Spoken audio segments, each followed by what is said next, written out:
Dave Weinberg from the Press of Atlantic City. He joins us now to take a look at the 8-1 Eagles. Is there another shoe to drop, Dave? I mean, is there something else bad? They had enough injuries this year. Is there another shoe that can drop over these last 7 games? Well, I don't want to say it, but I mean, if Wentz gets hurt, then that's a pretty big shoe. That would be the big one. That would be like a clown shoe. Yeah.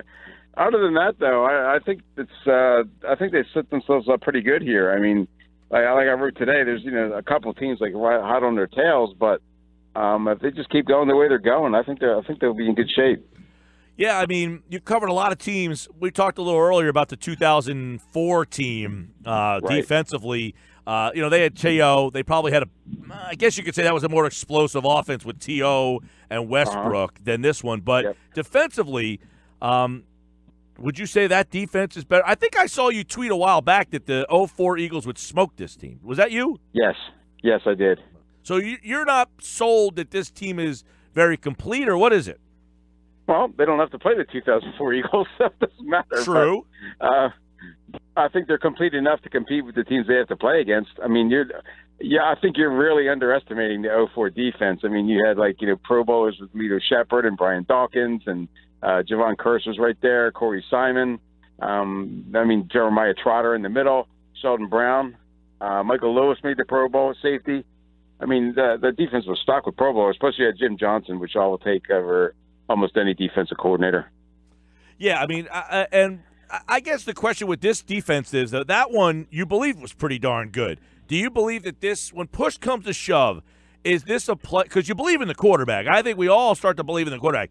But is this a Super Bowl level defense? I guess we'll find out. I think so. I think they have enough depth especially in the front four, that I think that that's going to bode well coming down the stretch here. Guys aren't going to get as fatigued and get worn down. I think Ronald Darby coming back is a big asset to the secondary. So yeah, I think this is definitely a defense that can carry into the playoffs. I mean, I still think that they're going to have to score 20, 25 on a given day to win, but I do think that all the ingredients are there for them to make a pretty good playoff run here. Dave Weinberg from the Press of Atlantic City here. They made a couple of moves. They got Ajayi last week, Ellerby this week, Beatty they brought in. So it looks like Howie Roseman's saying, look, we're going to bring in some veterans here in the event that we do have some other shoes that drop. Bringing in those veteran guys is a sign that we want to plug in veteran players if we have more injuries rather than some young guys, because we're going for this thing. Yeah, I think you're right. Plus, I don't know if they have any more young guys to put in there. Pretty much all of them are playing already. So, but yeah, I think Beatty's. I think that's a really nice move for them, assuming he's healthy. Just to have that veteran tackle that you can plug in there rather than having to mix and match with maybe like Isaac Samalo or somebody like that. I think that's a really nice addition in terms of depth. I don't know about Ellerby though. I'm kind of worried that he might be another Stephen Tulloch. I'm hoping that's not the case. I guess once he gets a little more comfortable with the defense and stuff, he'll be more of a factor. But I don't know. I wouldn't rush him in there, to be honest with you, because I think that Bradham and Kendrick are doing a pretty good job as far as the defense goes. I would rather have another defensive back in there than another linebacker. Yeah, now, I mean, he was brought in for depth purposes, right? Not to basically take over someone's spot. But I guess the spots or the snaps that Joe Walker's been getting, are they trying to upgrade there? Right. Yeah, Joe's been kind of struggling a little bit to get his feet under him and stuff, which is expected. He missed all last year with a knee injury, and it takes time to get comfortable with this stuff. He certainly knew Jordan Hicks, that's for sure. But I think that was a really good move too. Like you said, to bring in a veteran guy who you can, if necessary, plug in there and provide a little bit of experience and depth. Dave, we know. I did a show in Dallas this morning, and the host asked, "Are Eagles fans thinking Super Bowl, or are they waiting for the other shoe to drop?" Do you get a sense that this team, the fans, the feeling around this team is different? Yeah, it's funny you should say that, because I just got an email from a couple that I had written in my column today about, don't book your Super Bowl tickets just yet, and they got really upset with me that because they're all in, they're all excited, they're all enthusiastic, and they just felt like I should be too. But yeah, I mean, we've been getting comments all week from fans about. We were actually asking for fans to chime in to show their fandom and their enthusiasm for the Eagles, and we were just overloaded with comments. So yeah, I think this is I haven't seen this level of excitement in quite some time, probably since '04, to be honest with you. Right, and it seems that I agree that, and that's kind of what I said. I said, look, they persevered losing Darby, then they lose Sproles, then it was Cox, then it was Hicks, then it was Peters. It's like, what more other than the quarterback getting hurt? If you can get through being 8-1 with all those guys missing time, I think people are legitimately starting to buy into this team. Right. Yeah, I think so. And I just think they're wired, even on the coaching staff and the players, they're wired to avoid the kind of collapse that happened last year and that's happened in some previous years. I mean, there's going to be some rough patches here, I think, in the second half of the year. It's going to be tough to win back-to-back games at Seattle and at the Rams. Dallas, I don't know what the heck's up with them. One day they seemed okay, next day they were falling apart. It'll be a good test for the Eagles on Sunday to find out where they stand in the division. It seems like they pretty much have the division wrapped up, but I don't think they just seem to be quietly confident, really focused, don't seem to be believing their own hype. So I think that's going to bode well for them. I think that's going to enable them to keep their feet on the ground and to keep getting from too excited to get too depressed. And I don't think there's going to be that letdown this year. Well, and you look around the league, and you tweeted this out about the Saints and the Vikings and the Rams. You got them coming up. The 6 teams that could be playoff teams. There's not one of those matchups where you feel like this one's an easier one. I mean, if you get matched up with Carolina or Seattle playing in the first round or that first game, I mean, these NFC playoffs are going to be a bloodbath. Yeah, there's no clear favorite. Like, you go to the AFC and probably think Pittsburgh and New England are pretty much shoo-ins to get to the championship game. But in the NFC, no. Like you said, there's 5, 6 teams that are certainly capable of going on their own. I mean, the Saints are every bit as hot as the Eagles, if not more so. And even the teams that have like 3 or 4 losses, Atlanta, Seattle, I mean, they're certainly capable of catching fire at the right time. Carolina, being a real threat to these teams that have gotten off the hot start. So, yeah, this is by no means a done deal yet. We know that Dallas is missing at least Ezekiel Elliott, most likely Smith, Lee. Right. Does this team concern you? Yeah, does Dallas concern me? No, not really. I know it's a rivalry game, but I just think they're not as equipped to fill in like the Eagles were, I don't think. I think Sean Lee might be the biggest loss of all. I mean, along with Luke Kuechly, he's probably the best linebacker in the NFL just because of his ability to cover sideline to sideline. He's a guy that makes that front 7 go as far as making the calls and stuff. So without him, I think their defense is really going to suffer. Offensively, I think they'll be able to do okay. I assume they're going to give Tyron Smith's replacement some help like they didn't do against Atlanta. So, I'll be surprised if the Eagles lose this one, honestly. They're coming off a bye. They're well rested. Doug seems to really have them focused back in on the task at hand. So I think the Eagles are going to pull this one out.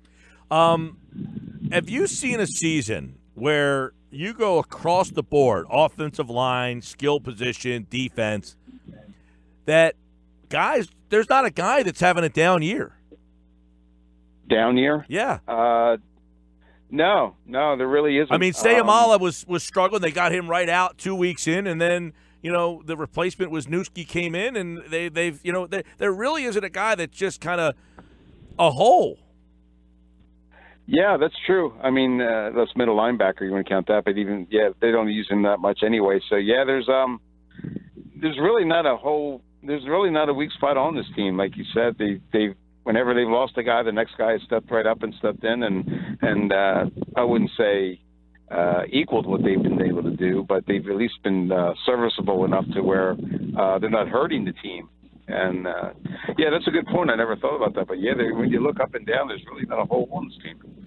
it's amazing that, like, you have a baseball team. There's a pitcher, who struggles that, you try to skip through him or somebody in the lineup. There's an out in the lineup that you just can't count on all the time. The Eagles really don't have a guy having a down year on this roster, so it's really a complete team, which is kind of crazy. One of the great stories has been Pederson, and today he talked about his message to the team going forward, and he's kind of kept this team pretty grounded. I know we talked about this a couple of weeks ago, Dave, but now here in the 11th week of the season, how surprised are you at how far he's come from one year to the next?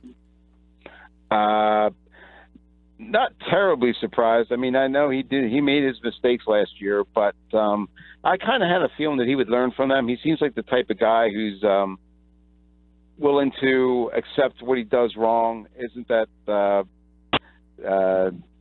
hard-headed guy like a Belichick or whatever, who's now unwilling to accept advice or help from others. And I think that's what's really helped him. He's willing to listen to Jim Schwartz. Pretty much let him take over the defense, but he seeks out Frank Wright for advice. Even Carson Wentz, like we talked about earlier, he relies on him at times as well. I just think he's one of those guys who's taken advantage of all the resources around him.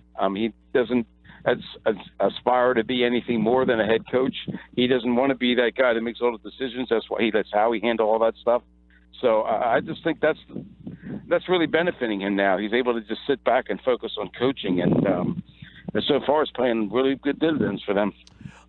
Jim Schwartz, another guy who, I mean, we talked about it last week. Who do you give the most credit to for this team being 8-1? And the choices were really, Wentz, Pederson, Roseman. They've got to be the top three. But if there was a fourth guy, Jim Schwartz has got to be right in there. Yeah, I mean, he's done a great job of plugging in guys. He's a guy who he's also another guy who maximizes what he has in front of him. You see Jordan Hicks goes down, he just, keeps rolling. Fletcher Cox out for a couple games, doesn't matter. He's another guy who knows his personnel very well, who knows what they can and can't do, and he takes advantage of that. Hey, Dave, this week we're going to play this Dallas team. You said you're not really concerned too much about Dallas. But however, if they were to lose this game for whatever reason, would concern start to creep in? Would a Dallas win make you feel different? No, not really. I still think that they're set up pretty well here. They still have a pretty big lead in division. And Dallas is a rivalry game, and I hate to use the cliche, but anything really can happen there, especially being in Dallas. Although the Eagles seem to play pretty well in that stadium for some reason. So that's one of the reasons why I think they're going to take care of business on Sunday night. But no, I don't think there'll be any huge level of concern. I mean, if they go if they start to lose and go say 1-4 in their next 5 or something like that, then you really got to worry. Well, Dallas is interesting because Dallas, then Chicago, but then after that you got those 2 West Coast games back to back. That's really those 2 games are really they're the home field advantage games. Right. Yeah. If they can go 2-2 in the next 4, I think they're okay. Isn't it Dallas? I think they'll beat Chicago, and then they have to get a split there with Seattle or the Rams. Seattle's not the team they used to be at home anymore, so I think that might be the one that they wind up stealing. When you got Byron Maxwell in your secondary, I mean, how good can you be? They just signed Byron Maxwell. Yep, losing Richard Sherman. Dave Weinberg from the Press of Atlantic City. The Eagles and the Cowboys here Sunday night on 97.3 ESPN. The countdown to kickoff coverage starts at 6 from the Rusty Nail in Cape May. Your neck of the woods there, Dave. We appreciate the time as always. Oh, thanks, Mike. I appreciate it.